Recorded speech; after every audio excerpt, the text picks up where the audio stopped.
മുഖ്യമന്ത്രി Shri V D സതീശനെ ഞാൻ ആദരവോടുകൂടി ക്ഷണിക്കുന്നു. ബഹുമാനപ്പെട്ട മന്ത്രിക്ക് നന്ദി. ഇനി കേരളം കാത്തിരിക്കുന്ന ചരിത്ര നിമിഷത്തിലേക്ക്. സർക്കാരിൻ്റെ വാഗ്ദാനമായ പ്രിയദർശിനി സൗജന്യ യാത്ര ഏറ്റവും ചുരുങ്ങിയ സമയം കൊണ്ട് തന്നെ പ്രാവർത്തികമായിരിക്കുകയാണ്. ഇന്ദിരാ ഗ്യാരണ്ടി പദ്ധതി പ്രകാരമുള്ള പ്രിയദർശിനി സ്ത്രീ സൗജന്യ യാത്ര എന്ന ഈ സ്വപ്ന പദ്ധതി സമയബന്ധിതമായി നടപ്പാക്കിയിരിക്കുന്നു. ഇതിന്റെ സംസ്ഥാനതല ഉദ്ഘാടനം ബഹുമാനപ്പെട്ട കേരള മുഖ്യമന്ത്രി ശ്രീ വി ഡി സതീശൻ ഭദ്രദീപം തെളിയിച്ചുകൊണ്ട് ഇവിടെ ഈ വേദിയിൽ നിർവഹിക്കുന്നു.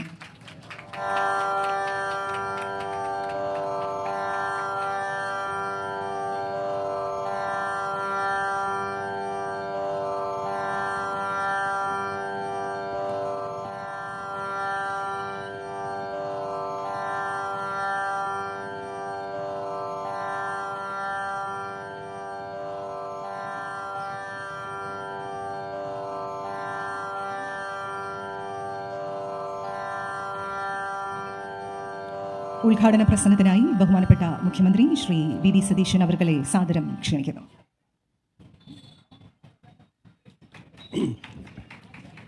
ഏറ്റവും ബഹുമാന്യനായ ഗതാഗത വകുപ്പ് മന്ത്രി സി പി ജോൺ, ബഹുമാന്യയായ മന്ത്രി ശ്രീമതി കെ എ തുളസി, മുൻ സ്പീക്കറും മന്ത്രിയും കൂടിയായ ട്രാൻസ്പോർട്ട് മന്ത്രിയും കൂടിയായ Shri N Sakthan, chief secretary, transport secretary, transport commissioner, KSRTC MD ഉൾപ്പെടെയുള്ള ഉദ്യോഗസ്ഥ പ്രമുഖരെ, നമ്മുടെ കൗൺസിലർ ഉൾപ്പെടെയുള്ള ജനപ്രതിനിധികളെ, KSRTC ജീവനക്കാരെ, പ്രിയപ്പെട്ട സഹോദരങ്ങളെ, ഇതൊരു അഭിമാന നിമിഷമാണ്.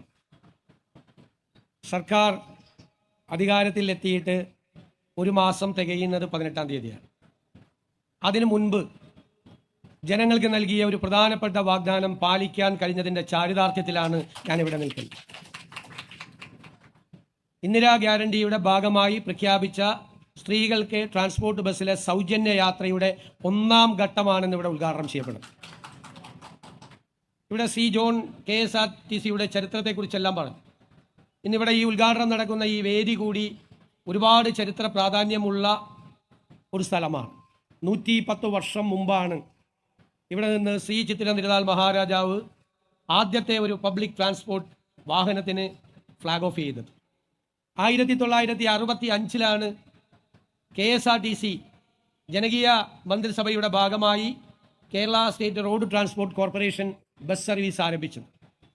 അതിൻ്റെ ഒരു പ്രത്യേക ഘട്ടത്തിൽ എത്തി നിൽക്കുമ്പോഴാണ് സ്ത്രീകൾക്ക് സൗജന്യ യാത്ര എന്ന പ്രിയദർശിനി പദ്ധതി ഈ സർക്കാർ നടപ്പാക്കുന്നത്. ഞാൻ ഇതിനെ കാണുന്നത് സ്ത്രീകൾക്ക് നൽകുന്ന ഒരു ഔദാര്യമായിട്ടല്ല.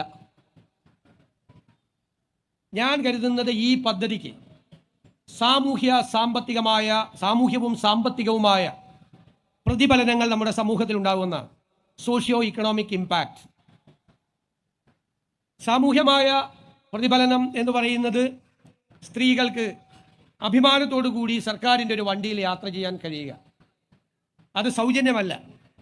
ഞങ്ങളുടെ സർക്കാർ, ഞങ്ങളുടെ വാഹനം, ഞങ്ങൾ ഇതിലൂടെ യാത്ര ചെയ്യുന്നു. എത്രയോ സാധാരണക്കാരായ സ്ത്രീകളാണ് KSRTCയിൽ യാത്ര ചെയ്യുന്നത്. വലിയ അലൂമിനിയം പാത്രവുമായി മത്സ്യ വിപണനത്തിന് പോകുന്ന മത്സ്യത്തൊഴിലാളി സ്ത്രീകൾ നഗരങ്ങളുടെ അപ്പുറത്ത് നിന്ന് ഈ നഗരത്തിലേക്ക് ഹോം മെയ്ഡായി ഫ്ലാറ്റുകളിലും വില്ലകളിലും 3-4 ഫ്ലാറ്റുകളിൽ പോയി ജോലി ചെയ്യുന്ന പാവപ്പെട്ട സ്ത്രീകൾ, കഠിനാധ്വാനം ചെയ്ത് രാവിലെ എത്തി സന്ധ്യ എങ്ങുമ്പോൾ തിരിച്ച് വീട്ടിലേക്ക് മടങ്ങുന്ന പാവപ്പെട്ട സ്ത്രീകൾ, വിദ്യാർത്ഥിനികൾ, ജീവനക്കാർ, പല തട്ടിലുള്ള സ്ത്രീകൾ, സാധാരണക്കാരായ സ്ത്രീകൾ, ആശുപത്രികളിലേക്ക് വരുന്നവർ, ബാങ്കുകളിൽ പോകാൻ വരുന്നവർ, സർക്കാർ ഓഫീസിൽ പോകാൻ വരുന്നവർ, എത്രയോ പേരാണ്. തൊഴിലെടുത്ത് ജീവിക്കുന്ന എത്രയോ പാവം സ്ത്രീകളാണ്. പലരും എന്നോട് പറഞ്ഞു, കണക്ക് കൂട്ടി പറഞ്ഞു, സാർ ഇത്രയും രൂപ ഞങ്ങൾക്ക് മാറ്റിവെക്കാൻ കഴിയും. ആ മാറ്റിവെക്കാൻ കഴിയുന്ന രൂപ എന്ത് ചെയ്യണമെന്ന് പോലും അവർ തീരുമാനിച്ചിട്ടുണ്ട്. നേരത്തെ നമ്മൾ അധികാരത്തിൽ വരുന്നതിന് മുമ്പ് അവർ തീരുമാനിച്ചിട്ടുണ്ട്. ഈ പദ്ധതി നടപ്പിലാക്കിയാൽ ഒരു ദിവസം എത്ര രൂപ സേവ് ചെയ്യാൻ പറ്റും, ഒരു മാസം എത്ര രൂപ സേവ് ചെയ്യാൻ പറ്റും, ആ പണം എന്ത് ചെയ്യണം. ഒരു സ്ത്രീ എന്നോട് ഉപദേശം ചോദിച്ചു. അപ്പോൾ എനിക്ക് ധനകാര്യം കിട്ടുമെന്നൊന്നും എനിക്കറിയില്ലല്ലോ, അന്ന് മന്ത്രിയാവുമെന്നും മുഖ്യമന്ത്രിയാവുമെന്നൊന്നും അറിയില്ല. ഞാൻ പറഞ്ഞു KSFEയിൽ ചിട്ടി കൂടിയാൽ മതിയെന്ന്. ഇപ്പം എനിക്ക് തോന്നി നല്ല ഉപദേശമായിരുന്നു. ഇപ്പോൾ KSFE എൻ്റെ വകുപ്പിൻ്റെ ഭാഗമാണ്. ഞാൻ പറഞ്ഞ അപ്പോൾ ഒരു സേവിങ്സ് അവർക്ക് എന്തെങ്കിലും കാര്യത്തിന്, ഒരു വീട് വയ്ക്കാൻ അല്ലെങ്കിൽ ഒരു മകളുടെ വിവാഹത്തിന് ഈ തുക മാറ്റിവെക്കാം. പിന്നെ ചെലവഴിക്കപ്പെടുമല്ലോ ഈ തുക. അപ്പോൾ സർക്കാർ 800 കോടിയോളം രൂപയാണ് മുടക്കുന്നത്. 800 കോടിയാണ് ഒരു വർഷം സർക്കാർ ഈ പദ്ധതിക്ക് വേണ്ടി മുടക്കുന്നത്. 800 കോടി രൂപ KSRTCക്ക് കൊടുക്കുകയാണ്. അല്ലാതെ KSRTCയെ സാമ്പത്തിക പ്രതിസന്ധിയിലാക്കി നിങ്ങൾ കൊടുത്തോ എന്നല്ല പറയുന്നത്. പക്ഷേ എനിക്ക് ഗതാഗത മന്ത്രിയെക്കുറിച്ച് ഒരു ആത്മവിശ്വാസമുണ്ട്, അവരുടെ ടീമിനെ കുറിച്ച്. കുറച്ച് നാൾ കഴിയുമ്പോൾ ഈ പൈസ ഒന്നും വേണ്ടെന്ന് ഗവൺമെന്റിനോട് പറയും, ധനകാര്യ വകുപ്പിനോട്. അവരുടെ ആ ടീം അത് നന്നായി ചെയ്യുമെന്നാണ് എൻ്റെ വിശ്വാസം. KSRTCയുടെ വരുമാനം അവർ വർദ്ധിപ്പിക്കും, ഒരു സംശയം വേണ്ട. ഈ പണം നമ്മുടെ കേരളത്തിൽ തന്നെ ചെലവഴിക്കപ്പെടും. ഈ പണം പല കാര്യങ്ങൾക്കായി ചെലവഴിക്കപ്പെടും, പല രീതിയിൽ ടാക്സായും അല്ലാതെയുമായി മണി സർക്കുലേഷൻ്റെ ഭാഗമായിട്ട് തിരിച്ചു വരുന്നൊരു ആക്ടിവിറ്റിയാണ്. ഈ പണം ചെലവഴിക്കപ്പെടും. ആ പണം ചെലവഴിക്കപ്പെടുമ്പോൾ അതിൻ്റെ ഗുണം പൊതുസമൂഹത്തിനും ജനങ്ങൾക്കും ഉണ്ടാവും, ഒരു സംശയമില്ല. പിന്നെ ഉത്കണ്ഠ എന്താ? ഒന്ന്, പ്രൈവറ്റ് ട്രാൻസ്പോർട്ട് നടത്തുന്ന ആളുകൾക്കൊരു ഉത്കണ്ഠയുണ്ട്, സ്വാഭാവികമാണ്. ഞാൻ അവരോട് പറയുന്നു, നിങ്ങൾ ഇനി മുതൽ പ്രൈവറ്റ് ട്രാൻസ്പോർട്ടുകാരല്ല, നിങ്ങളും പബ്ലിക് ട്രാൻസ്പോർട്ടിൻ്റെ ഭാഗമാണ്. കാരണം ട്രാൻസ്പോർട്ട് ബസ്സില്ലാത്ത സ്ഥലങ്ങളിൽ ഈ പാവപ്പെട്ടവരെ കൊണ്ടുപോകുന്നത് സ്വകാര്യ ബസ്സുകളാണ്. പണ്ടൊക്കെ വലിയ മുതലാളിമാരാണ് എന്ന് നമ്മൾ പറയും, ബസ് മുതലാളി. ഇപ്പോൾ ഇല്ല. ഇപ്പോൾ ബസ് മുതലാളിയായിട്ട് വീട്ടിലിരുന്ന ബസ് വേറെ വഴിക്ക് പോകും. ഒന്നുകിൽ കണ്ടക്ടറായിട്ട്, അല്ലെങ്കിൽ ചെക്കറായിട്ട്, അല്ലെങ്കിൽ ക്ലീനറായിട്ട് വണ്ടി കയറുന്ന മുതലാളി കൂടി. ആ ഒരു കാലമാണ്. ട്രാൻസ്പോർട്ട് ബിസിനസ് നല്ല ക്രൈസിസിലാണ്. ഈ ഗവൺമെൻറ് അതിനെക്കുറിച്ച് നന്നായി പഠിച്ചിട്ടുണ്ട്. അവർക്ക് കയറി വരാൻ വേണ്ടിയിട്ടുള്ള അന്തരീക്ഷം കൂടി ഈ സർക്കാർ ഉണ്ടാക്കുമെന്ന് ഞാൻ അവർക്ക് വാക്ക് നൽകുന്നു. കേരളത്തിലെ പബ്ലിക് ട്രാൻസ്പോർട്ടേഷൻ സംവിധാനം മികച്ചതാക്കണം എന്നതാണ് ഈ സർക്കാരിൻ്റെ സ്വപ്നം. പ്രത്യേകിച്ച് അർബൻ പ്ലാനിങ്ങിൻ്റെ ഭാഗമായി നഗരങ്ങളിൽ, ഇപ്പോൾ കൊച്ചിയിലെക്കാരനാണ് ഞാൻ. കൊച്ചിയിലെ ഹൈക്കോടതിയിൽ ഒരു 2000 വക്കീലന്മാർ വരുന്നുണ്ട്. 2000 കാറുമായിട്ടാണ് ഇവർ വരുന്നത്. അതിൻ്റെ ആവശ്യമില്ല. പബ്ലിക് ട്രാൻസ്പോർട്ടേഷൻ മികച്ചതാണെങ്കിൽ വക്കീലിന് വീടിൻ്റെ പുറത്തേക്ക് ഇറങ്ങി നിന്നാൽ, ഡോക്ടർക്ക്, എഞ്ചിനീയർക്ക്, ജീവനക്കാർക്ക് വീടിൻ്റെ പുറത്തേക്ക് ഇറങ്ങി നിന്നാൽ ഏത് ഡെസ്റ്റിനേഷനിലും പോകുന്ന ഒരു പൊതു ഗതാഗത സംവിധാനം ഉണ്ടെങ്കിൽ അവർ ഈ വണ്ടി എടുക്കില്ല. അപ്പോൾ അവർക്ക് ആ വണ്ടിയിൽ കയറി വരാം. അപ്പം നമ്മുടെ ഈ നഗരങ്ങളിലെ വാഹനങ്ങളുടെ സാന്ദ്രത കുറയ്ക്കാം. അതിനു വേണ്ടിയിട്ടുള്ളൊരു അർബൻ പ്ലാനിങ്ങും പബ്ലിക് ട്രാൻസ്പോർട്ടേഷൻ സിസ്റ്റത്തെക്കുറിച്ചും ഈ ഗവൺമെൻറ് ഗൗരവതരമായി ആലോചിക്കുന്നുണ്ട്. അത് സ്വകാര്യ മേഖല കൂടി അതിൻ്റെ പങ്കാളികളാവും. ആ സ്വകാര്യ മേഖലയ്ക്ക് എന്തെങ്കിലും ഒരു നഷ്ടം ഈ ഒരു പദ്ധതി കൊണ്ട് ഉണ്ടായിട്ടുണ്ടെങ്കിൽ അതുകൂടി നികത്താനുള്ള നടപടി ഗവൺമെൻറ് സ്വീകരിക്കുമെന്ന് ഞാൻ ഉറപ്പ് നൽകുന്നു. ഒരു സെക്ടറും തളരാൻ പാടില്ല. ഒരു സെക്ടറും തളരുന്ന സെക്ടറിനെ താങ്ങി നിർത്തുകയാണ് ഗവൺമെൻറ്റിൻ്റെ ജോലി. മൂന്നാമതൊരു കാര്യം, അതെനിക്ക് ഇഷ്ടപ്പെട്ടു.